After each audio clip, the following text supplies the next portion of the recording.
All right, if you're anything like me, you hate running out of food on a trip. It's like a big fear, and so I'm a big fan of snacks during an adventure, and one of my absolute favorite go-to snacks are Wonderful Pistachios. You may be familiar with pistachios and the brand Wonderful Pistachios, but if you're not, they are one of the highest protein nuts out there. 1 ounce serving of Wonderful Pistachios is 6 grams of protein. That's 10% of your daily value. It also includes 9 essential amino acids, and they come with a ton of different flavors, varieties. There's a spicy version, there's lightly salted, there's no salted, there's so many, and every time I go on an adventure, I'm not even lying, I take an entire bag with me. And what's cool too, I love having the Wonderful Pistachio in shell, because then that almost gives me something to do and focus on as I'm paddling or biking through the really monotonous parts of the adventure. Every great adventure is going to have plenty of boring moments, and it's nice to have something to do, and also something that is giving you some fuel, like Wonderful Pistachios. So they're one of my favorite adventure snacks, favorite road trip snacks, and definitely leave me feeling better than a lot of other snacks you can turn to. So if you want to learn more about how to fuel your next adventure with Wonderful Pistachios, go to wonderfulpistachios.com to learn more. Today's Adventure Sports podcast is sponsored by Badlands Ranch Superfood Complete.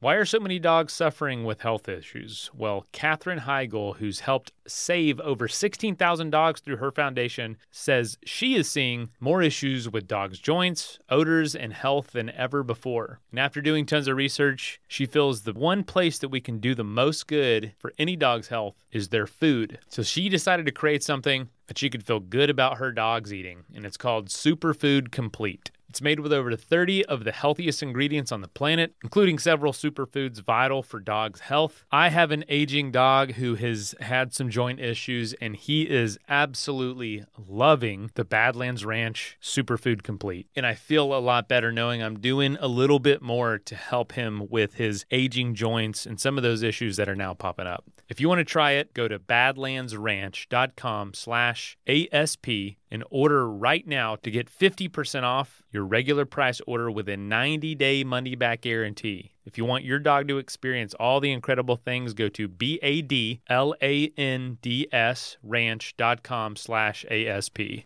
Again, badlandsranch.com/ASP. Hey folks, I know with any adventure, hydration is incredibly important, and it can be a big issue, like an issue between being able to complete an adventure, staying safe, or not, especially in those climates where you can get dehydrated really quickly. And so I know for me, I'm always carrying something to hydrate me more than water, and Liquid IV is a great option for that.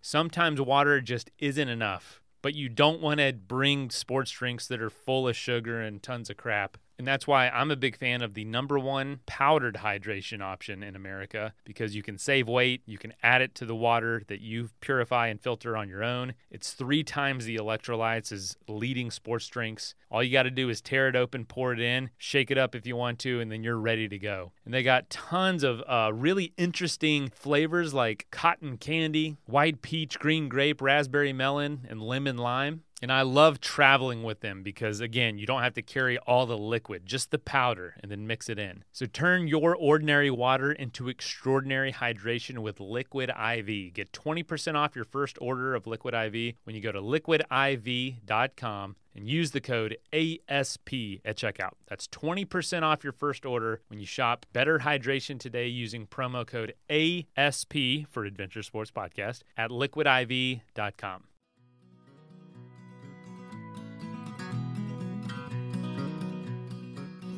Hey folks, welcome to the Adventure Sports Podcast. I'm your host, Mason. Today we are talking to Ray Zahab. We're throwing this one back to 2020, and Ray is a hugely inspiring person to me for a number of reasons. But one, he got started in adventure really late. He was 30.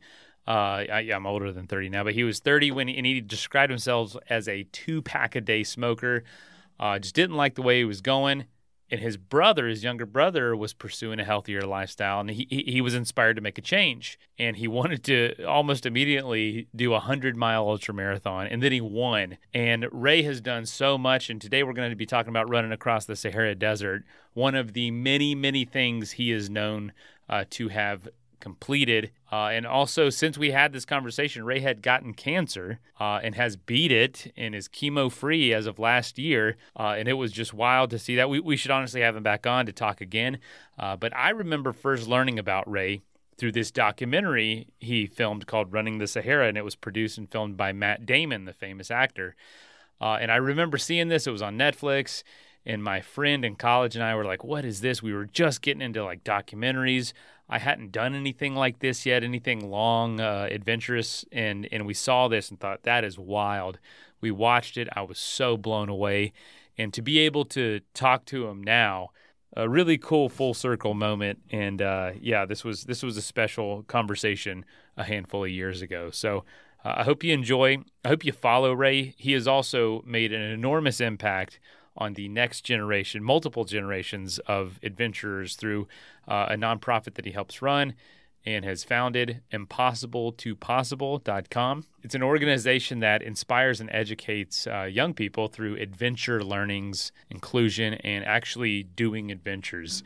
So the guy, he talks the talk, he walks the walk, he makes an impact on that generation. He does really cool things himself. And is just a huge inspiration all around, a wonderful person. So I encourage you to follow him, encourage you to see all the other adventures he's done, and I hope you enjoy this conversation.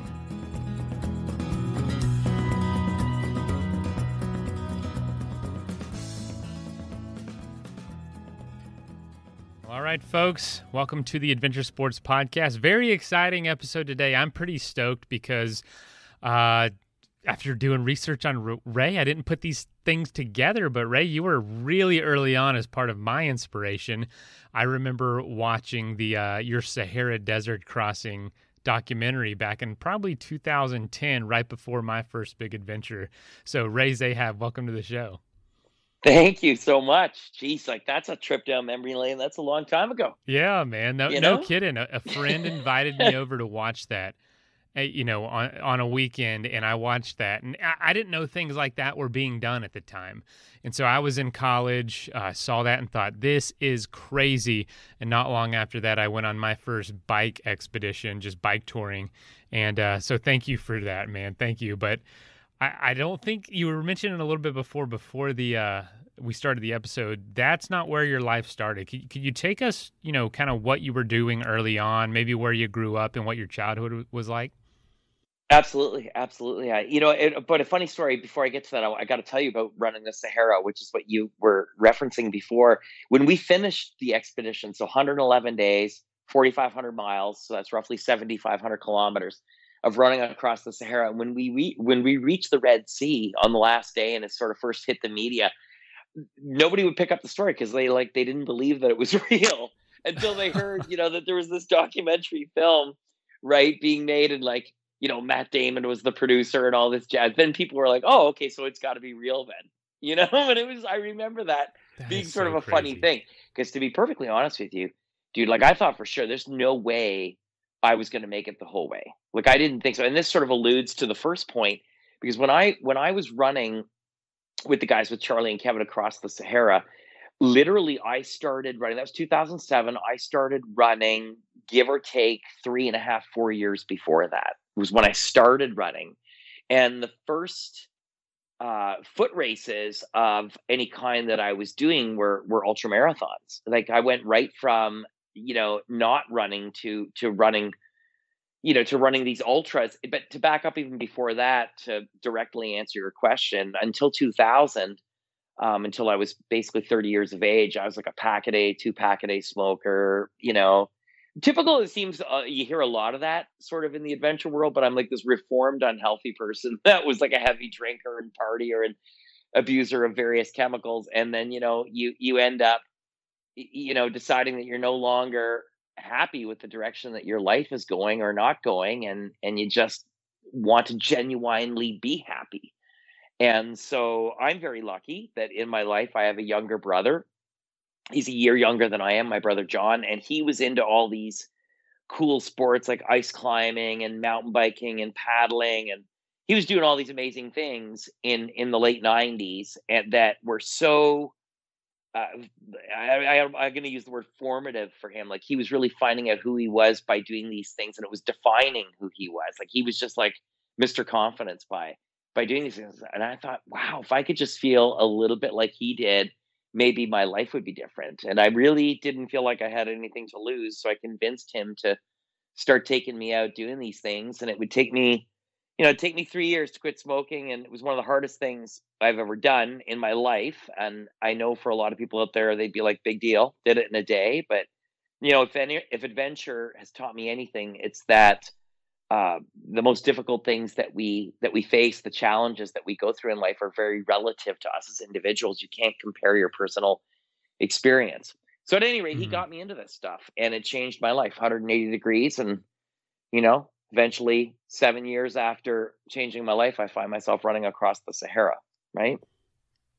That is wild, man. It was I mean, crazy. it was for your brother. It's like, well, I'm sure he was grateful to be inspiration and all that. But then all of a sudden, you are the one being known for these things. What was that like from a brother to Well, brother relationship? when we first, it was, we fought like cats and dogs growing up. We grew up in a small town in the Ottawa Valley in Ontario, Canada, and we had different sets of friends. You just fight like like crazy when we were kids, but then we became best of friends in early adulthood, and we actually became climbing partners. We used to do a lot of ice climbing. That was primarily the sport that I loved, was ice climbing in the early 2000s. Did a bit of adventure racing, tons of mountain bike racing, raced cross country to a fairly elite level and did well mountain bike racing. But I wasn't a runner of any kind. My brother, who is like taller than I am, more sinewy than I am, was like the epitome of a physical runner, of the physicality of what I thought runners were.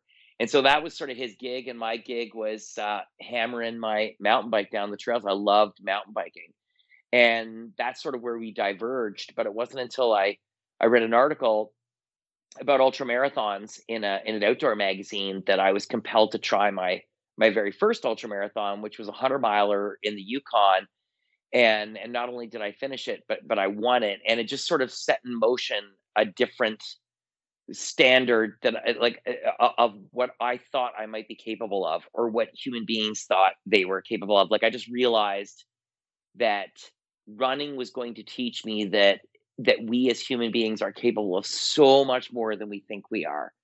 And it didn't change our, if anything, it made our relationship better, because he celebrated the fact that I was learning the things that he kind of already knew. And he wasn't a competitive guy. We compete with each other on the trails, but he's subsequently to that change that I went through, that epiphany, he's been on multiple expeditions with me, helping out with a foundation that I have, Impossible to Possible. So, not to elaborate too much on that, but he's been involved in my adventure life since that time. Feel like there's a lot of people that listen to this show that hear hear these stories of adventure that we often go into great detail about, and they just don't know how to take those steps from where they are. Maybe that pack a day, 2 pack a day smoker, really not that active or healthy, to running across a desert in a relatively short amount of time. What were some of those major milestones for you through that? Well, a major milestone for me, was this sense of constant uh, failure. The glass is practically empty outlook on life, unhappy. And I think the hardest thing was to mentally get my head around that I was no longer satisfied being unhappy. Like I was the kind of person that, life of the party, haha, but looking at myself in the mirror, I wasn't honestly a happy person deep down inside. And I just realized that that was not a survivable thing for me for a long period. And so I knew that that had to shift. The way I truly felt, not nice words, motivational words felt, but how I truly felt, had to change. And so that that leap from someone who was afraid of taking risks, afraid of taking chances because of what other people would think, because I was afraid of failure, because I was afraid, blah, blah, blah, blah, blah. And my negative outlook or sort of unhappy tinge that I put to everything, in my life, that that flip to making things, yeah, you know what? The glass is half full. Like that perspective, that was a monumental task in Was making that that a happen. conscious effort? Yeah, dude, for sure. Being happy, I had to work at being happy. I had to literally, I remember that when I first started to, when I said to myself, okay, I'm taking this new life, I'm going to do this thing, I'm going to like totally, I'm all in to what my brother's doing, and I'm going to just, I had nothing to lose, right? Like, I mean, I was like, this is going to be it. And I had to work at being happy. But after a while, from working at it, I started to look at things from a different perspective. It just sort of happened. And instead, I became less of a pessimist and more of an optimist. And, fast forward 10,000, 12,000 miles I've spent on my feet crossing practically every large desert on the planet and these, cold expeditions that I do all over the world. All this time later, all these years later. And, overwhelmingly, hey, everybody has bad days, but overwhelmingly, I have a different sense of happiness and positivity than I did before. Without trying to sound too corny. I know that totally sounds corny, but things have changed, right? But I think what we all forget, especially now, I mean, it's just the way things are now, but we lack sometimes a belief. Like we all just think it's words, right? And we almost lack this belief that we can actually do something or we can actually change something that we just automatically think we can't. And it's being honest with Mm. ourselves.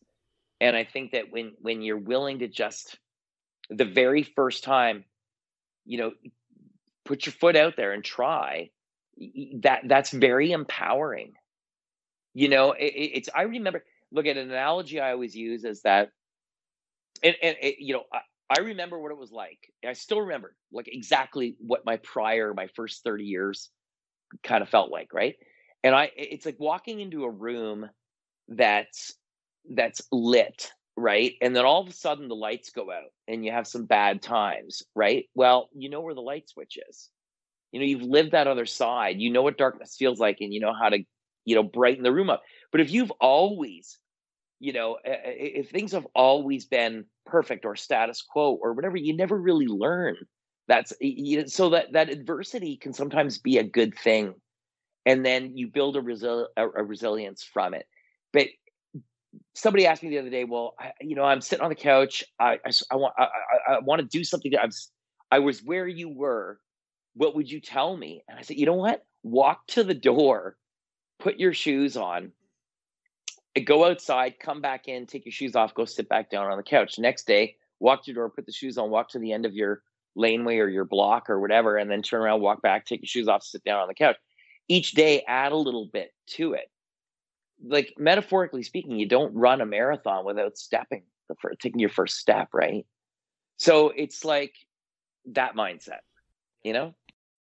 Absolutely, man. I can tell you the days, it doesn't take much either to get the machine running. You know what I mean? The spark plug sparked and kind of this engine of looking at life this way running. And I hate, and I don't mean to just kind of run off in this philosophical direction, but it's like, it's not that hard to get it moving in the right direction, if that makes sense. Just like you said, put your shoes on, walk outside in your yard, come back in. That can sometimes be enough to like light this fire.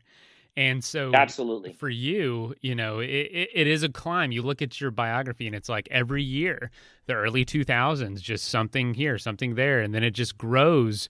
With that first ultra that you did, you say you won, which is just crazy.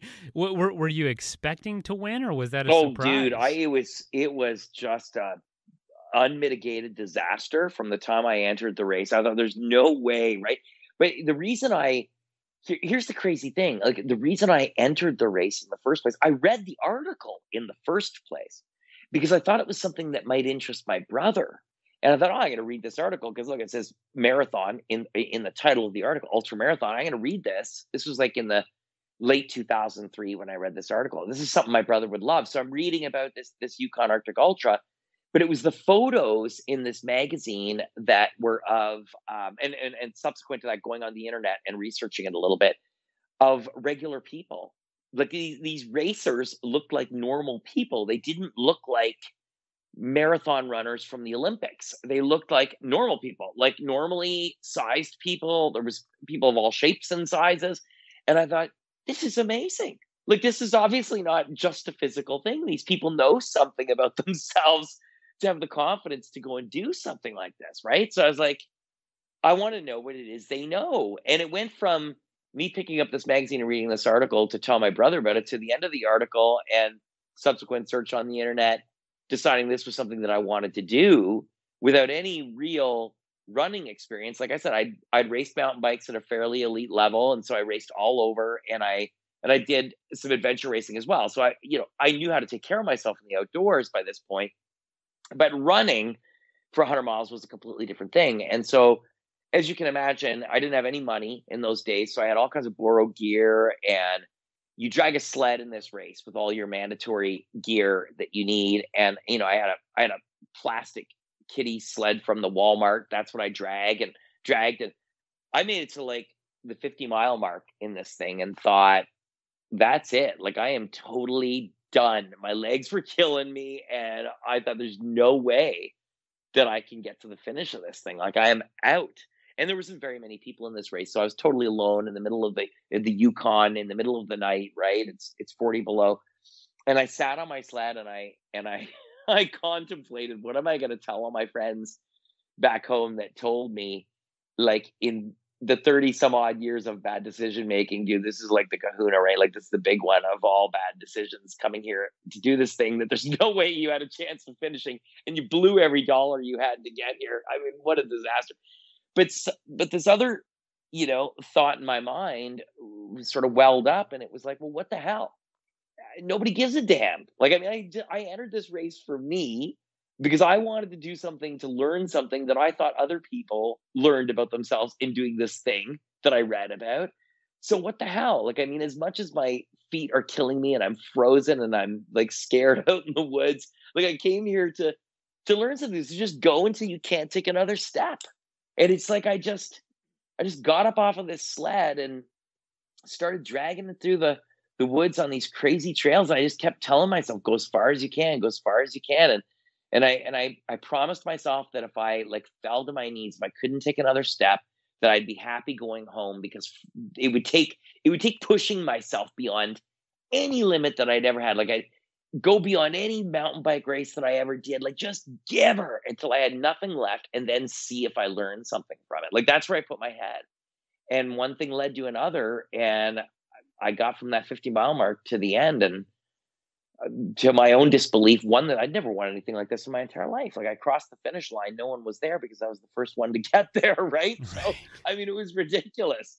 And that here's the even more amazing thing. So when I crossed that finish line, I remember not having any pain in my body, no cold, no fear, nothing. And I just remember thinking to myself, wow, I felt so shitty 50 miles ago, and now I feel amazing. How is that? Like, that doesn't add up. There was never a mountain bike race that I didn't cross the finish line and feel trashed, or an adventure race that I felt like a garbage at the end of, right?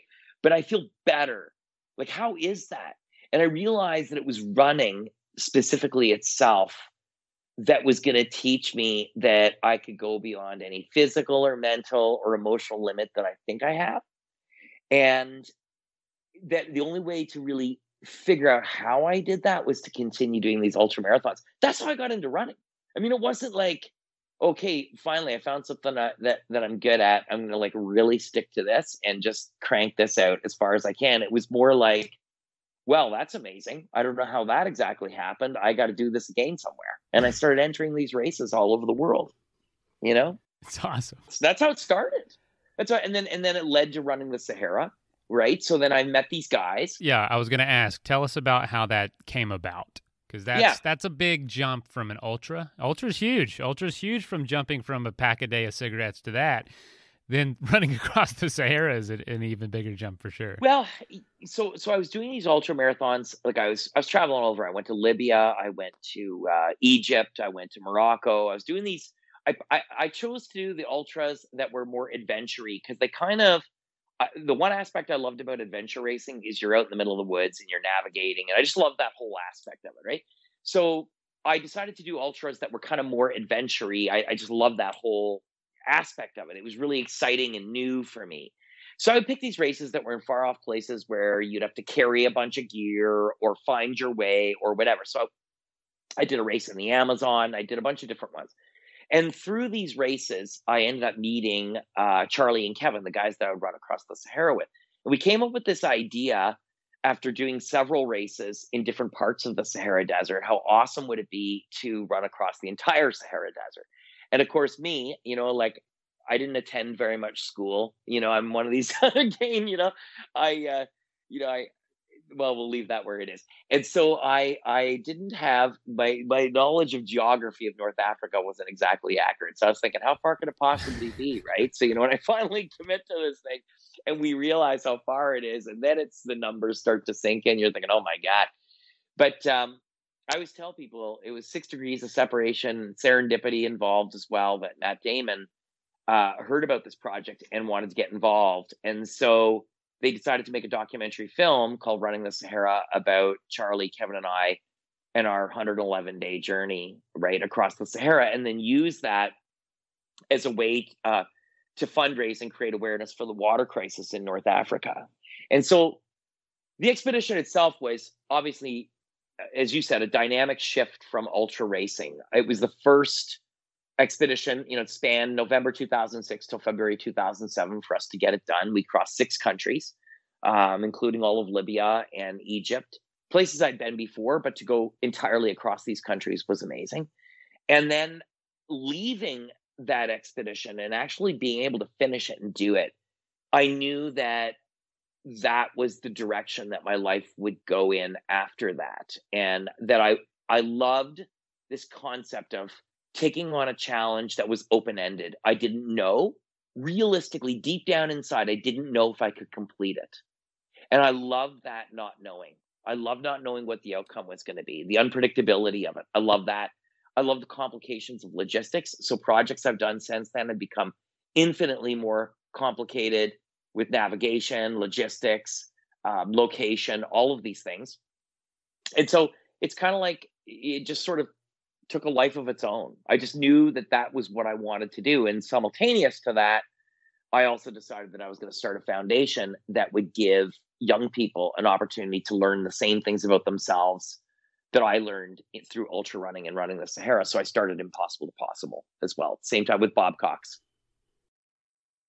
Let's take a quick message break and hear from the folks that help make this show possible. Hey folks, I was recently able to go on one of our group paddle trips that we call the Swamp Drifters and use the AeroPress Go Plus, which is a complete travel coffee making solution. It's a brewing system that makes coffee on the go, no matter where you are, very easy to use, and it's smooth, velvety, rich, full-bodied coffee, just like you'd make at home, but out in the backcountry. And what's cool is it combines the best qualities of a bunch of different brewing styles, like a French press, a pour over, and a little espresso. It was the best cup of coffee I've ever had while on a camping trip. And what's cool, there's not a lot of equipment. It's really compact, very durable, nothing glass to break. And so my next trip coming up in a couple weekends, we're bringing it again because it was just such a big hit to have that good of coffee while we were camping and paddling way out in the woods. If you'd like to try it, go to aeropress.com/ASP. That's AEROPRESS.com/ASP and use the promo code ASP to save 20% off your order. A lot of y'all know I work for Athletic Brewing Company through my day job, and we use Shopify for our e-commerce platform. And Shopify is so helpful because even when we were a tiny little startup, just a couple employees, we were using Shopify. And now as we've grown to one of the biggest breweries in the country, well, we're still using Shopify. They make it so easy to grow. And I actually am recommending it to anybody starting a business, big or small. Definitely go with Shopify. I have a ton of firsthand experience with this global commerce platform, and it helps truly at every stage of the business. I've seen it firsthand. Whether you're auctioning off one-of-a-kind things like autographed apparel or sports memorabilia, baseball cards, or selling skis, like it really doesn't matter. They can help you at any stage of business and sell anywhere. I host a podcast through my day job, and we host the podcast and put it all on there on our blog on the website. It's great. We can put different surveys online, and there's all sorts of apps that go into it. It's really user-friendly and very robust. If you want to sign up for their $1 per month trial period, go to shopify.com/ASP, all lowercase. Shopify.com/ASP now to grow your business no matter what stage you're in. Again, that's shopify.com/ASP for Adventure Sports Podcast. Hey folks, this episode is brought to you by, well, the state of Colorado. If you didn't know, this show was born and raised in Colorado. So many of our guests and stories take place there. So many of my adventures take place there. And we hope these episodes inspire you to seek an exciting trip of your own this summer in the beautiful state of Colorado. I was just there in Aspen, went hiking. It was absolutely breathtaking. And the mountains get a lot of attention, but there's culinary adventures, outdoor adventures, entertainment and scenic outdoor venues from music festivals and film festivals and all sorts of festivals. The state has it all. Experience the thrill of mountain biking along riverside trails or hop aboard a train for a railroad adventure. It has charming mountain and historic towns and cities, historic hotels, dude ranches, and like I said before, amazing cuisine, Michelin star level dining. And on those chilly summer nights, relax in one of the hot springs. Let Colorado awaken your spirit of adventure and explore all the possibilities that the state has to offer at visitcolorado.com and uncover the magic and start planning your getaway today. Visitcolorado.com. That is plenty of that for now. Let's get back into the episode.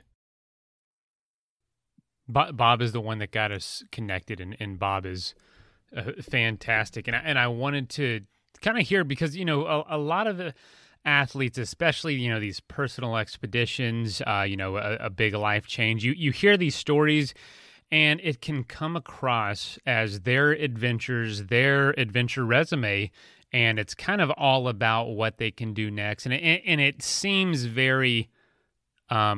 it can be very self-centered when there's nothing else going along with it. But for you, it seemed like early on, this idea of adventure and completing these giant goals quickly grew into, how can I get other people involved? How can I make this possible for others?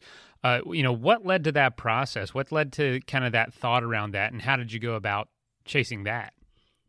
So 2007, we finished the Running the Sahara expedition, and it was, you know, it was life-changing for me, because I realized that I had a tremendous capacity to learn when I was on the expedition, like learn about culture, learn about a water crisis, learn about economics, learn about science, all of these things that were all encompassing on our journey across the Sahara Desert. And I kind of I'm scratching my head and I'm thinking, well, where the hell was I when I was going to school, you know, logging straight Fs and, you know, barely getting out of high school, right? Like, what the hell? Now I just, all of a sudden I want to learn. And I realized that through adventure, there's a great opportunity to learn. And so when I finished running the Sahara, I did another project in Canada, a big running-based project that spanned the 3 coastal regions of Canada. And right after that, I was in the U.S. at a fundraiser in Texas, and I met Bob. And through mutual friends, we met, and we started talking about this concept with my wife, Kathy. And we were talking about this concept of giving young people an opportunity, like saving some time. Hey, guess what? Learning can be amazing. The world is an incredible place. There's lots happening in the world. And what could we do to combine adventure and education? And so we decided that a really incredible and relevant way to do that would be to take a group of young people, 15, 16, 17 years of age, take these young people on their own expeditions around the world, and through their eyes, see the world through their eyes, and learn about a subject through their eyes. So using satellite technology and using experts, bringing experts along, teachers, professors, scientists on these expeditions.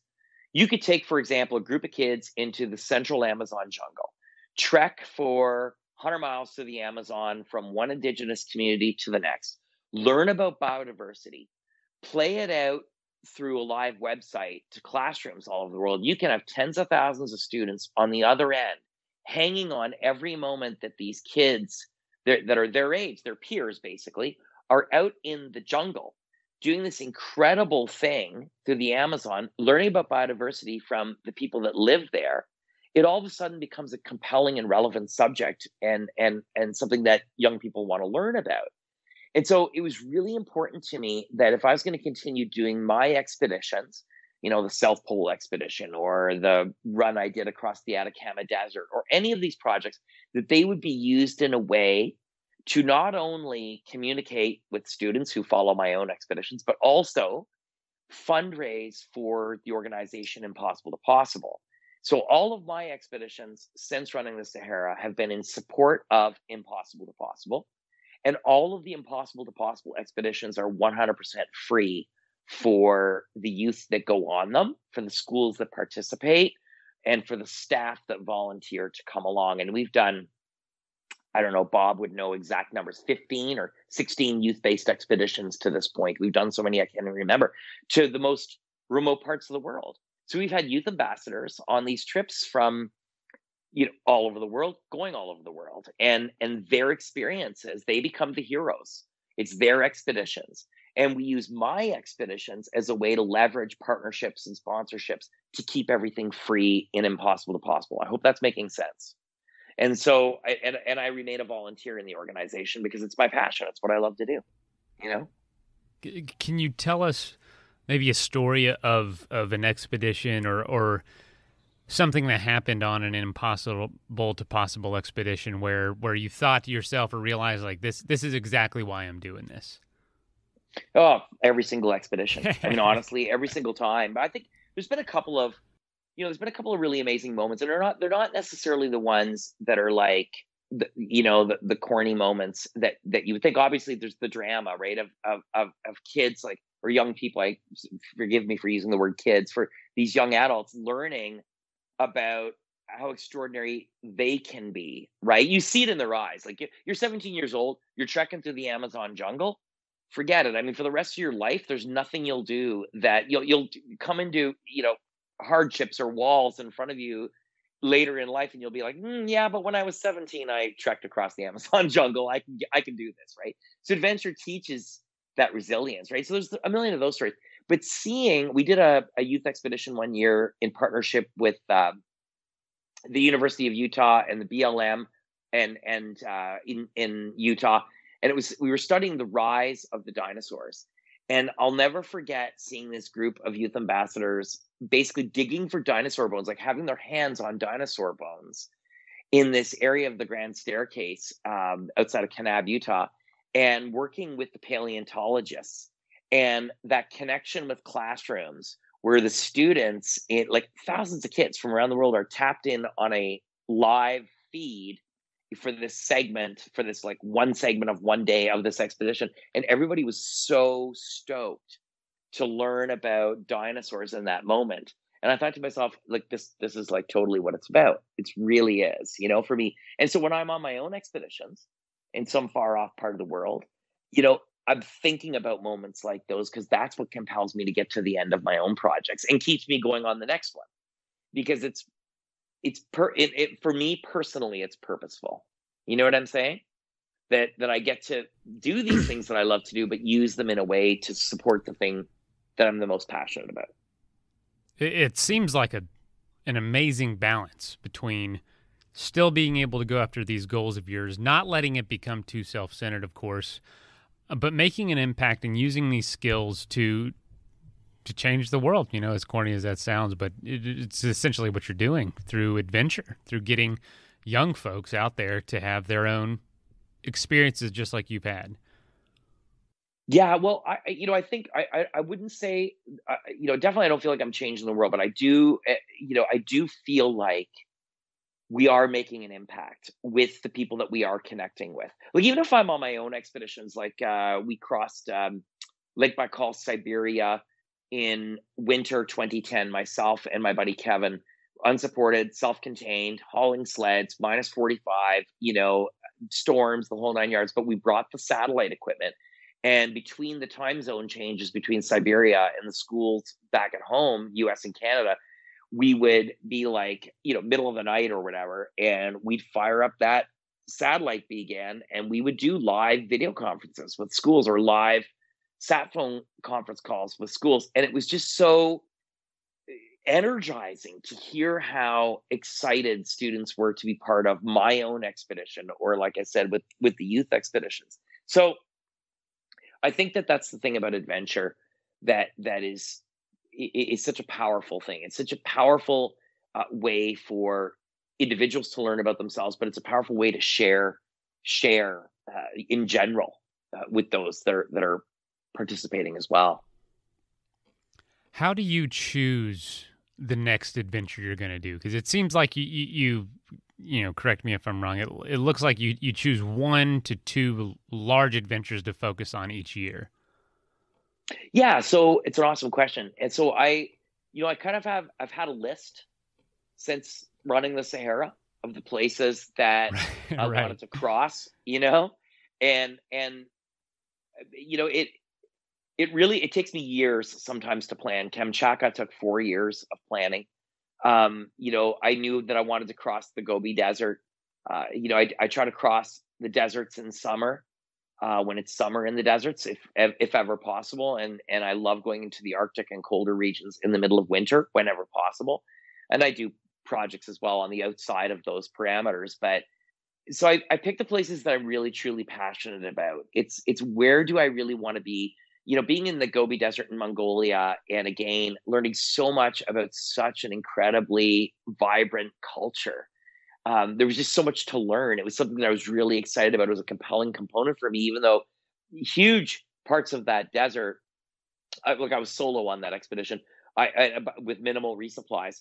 There was days and days and days, weeks I would go by without seeing another person besides my crew, right?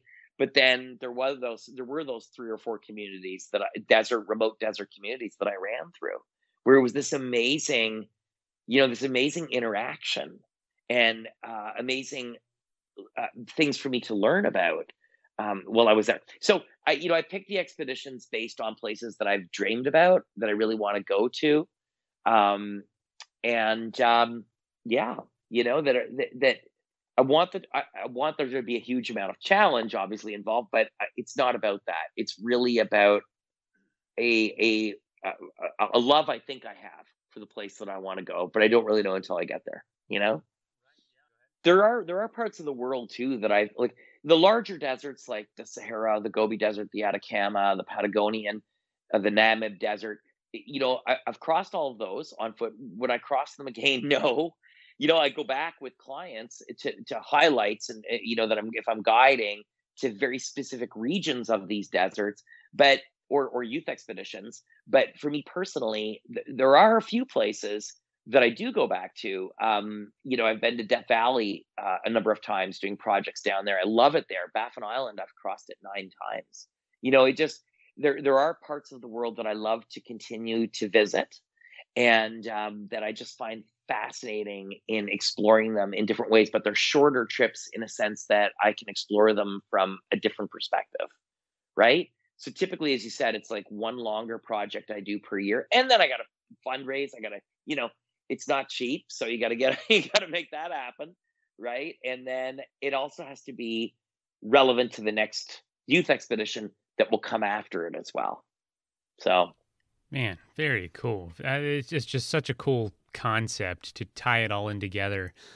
Do you have a preference? It looks like you balance it pretty well because, and I know that we're not really, covering one specific adventure, which is what we typically do on this show, but you have so many that are all completely worthy of their own episode, if you ever want to be back on, because it's just hard to focus. Do you have a preference between those extreme hot desert environments and then the cold, or is it like trying to choose between your favorite kids? You just enjoy them both. No, Appreciate them both. I definitely I love the heat. I love the heat, but I can do cold. I'm good at cold. I just don't like it.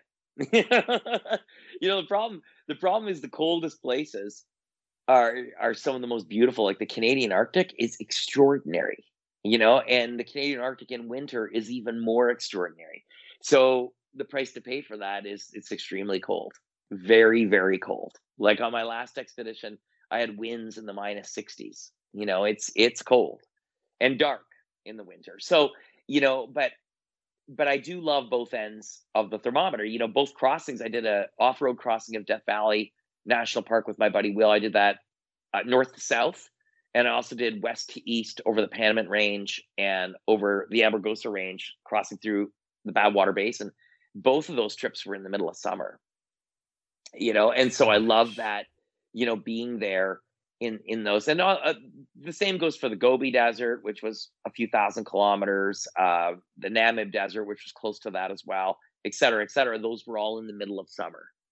So it's not like I'm a sucker for punishment. It's that I want to be in the desert in its most deserty, and I want to be in the Arctic in its most Arctic-y, and be, like, just feel the environment and be in that environment when it's going off the most.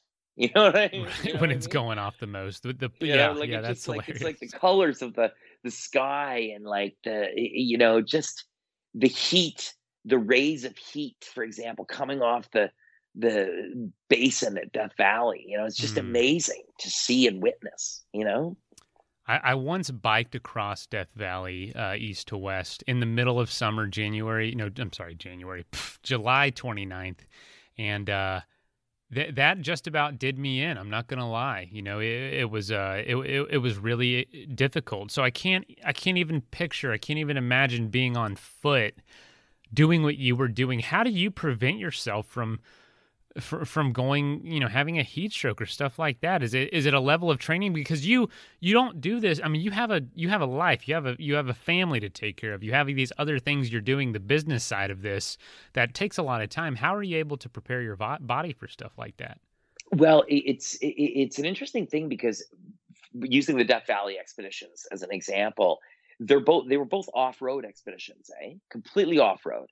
So the terrain is very unpredictable. You could do your best mapping and Google Earth and everything else, and when you get there, like, the shit hits the fan, right? Like, it's a completely different set of eyes on the ground and what you're actually seeing on the ground. So, but to prepare for the heat of Death Valley, I train midday. I live in Chelsea, Quebec, and our summers are very hot and humid here. And so, I'll run midday in the warmer months. I have a sauna that I train in as well in my backyard. And so that prepares me as well for the heat. I get my body physically ready as much as I can, but I'm thinking about these places months and months over and over every single day before I get there, right? I've poured over maps. I've planned every meter of my route.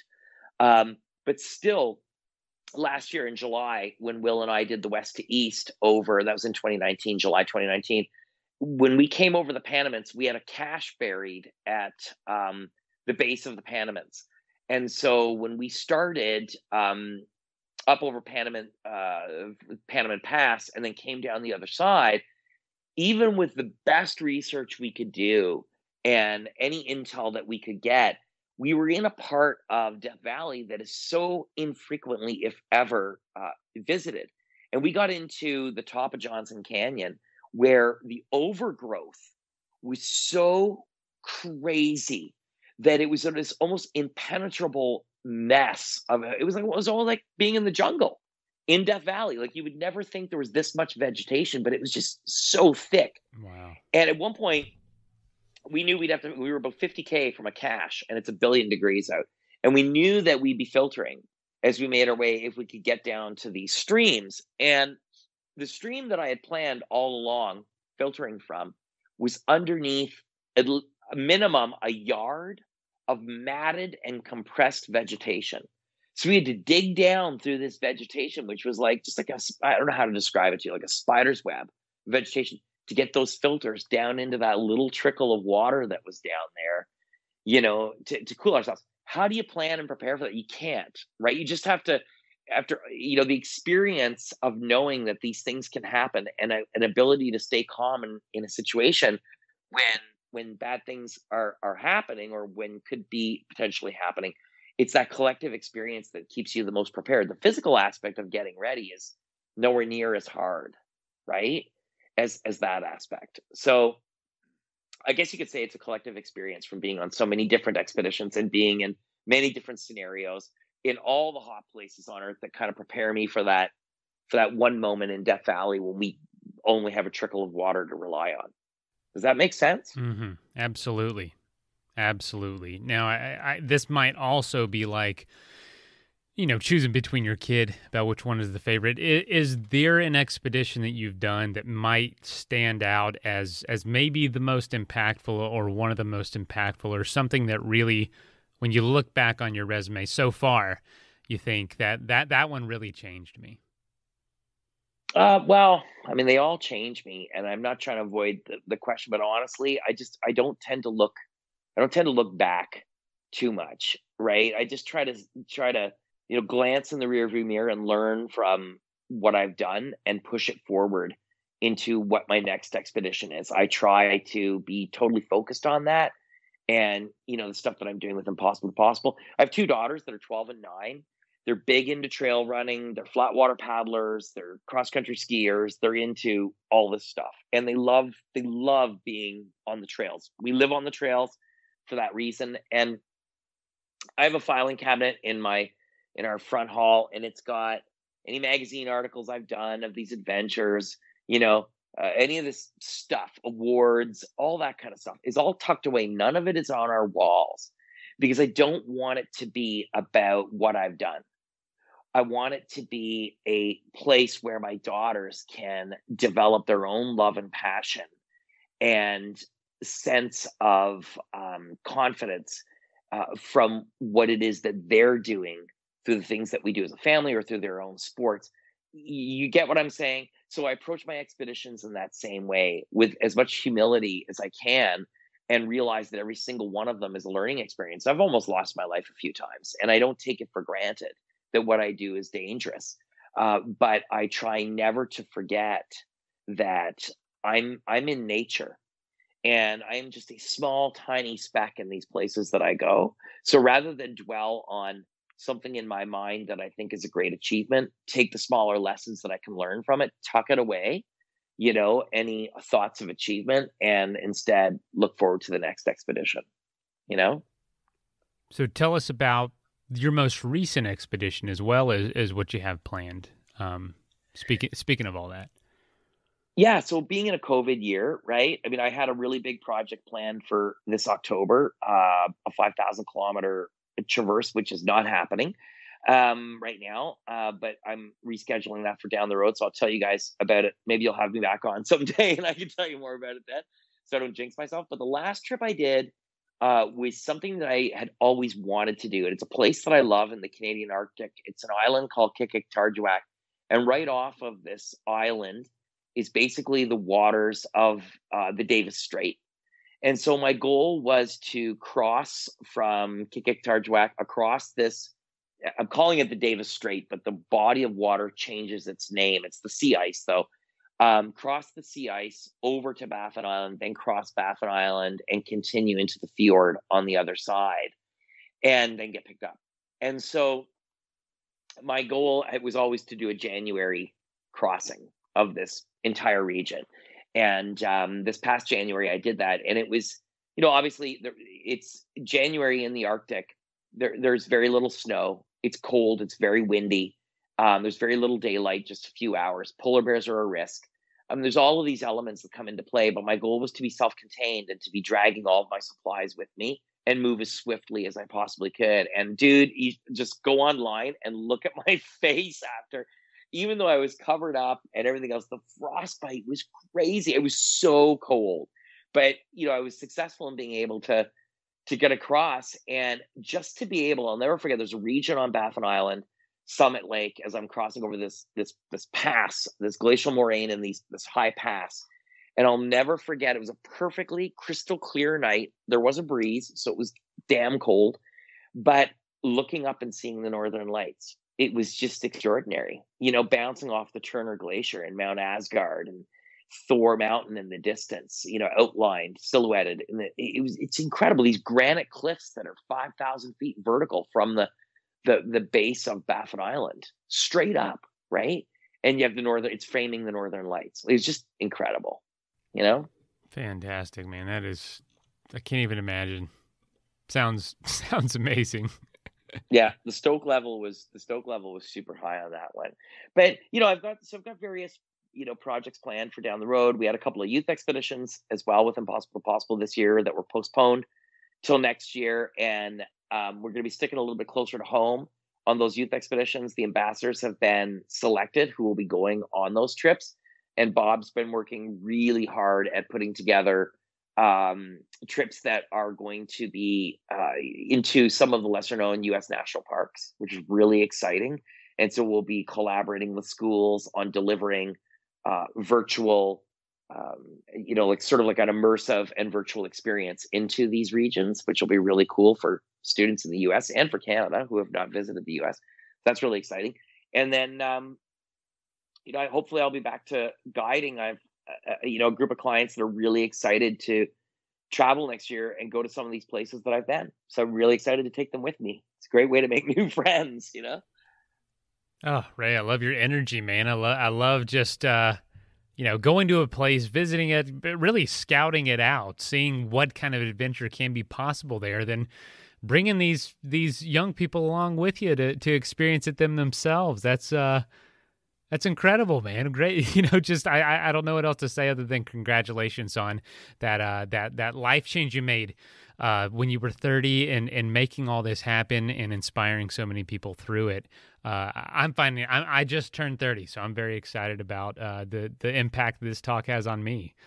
Thank you. Well, I tell you, I'm 51, and I'll tell you, it's amazing how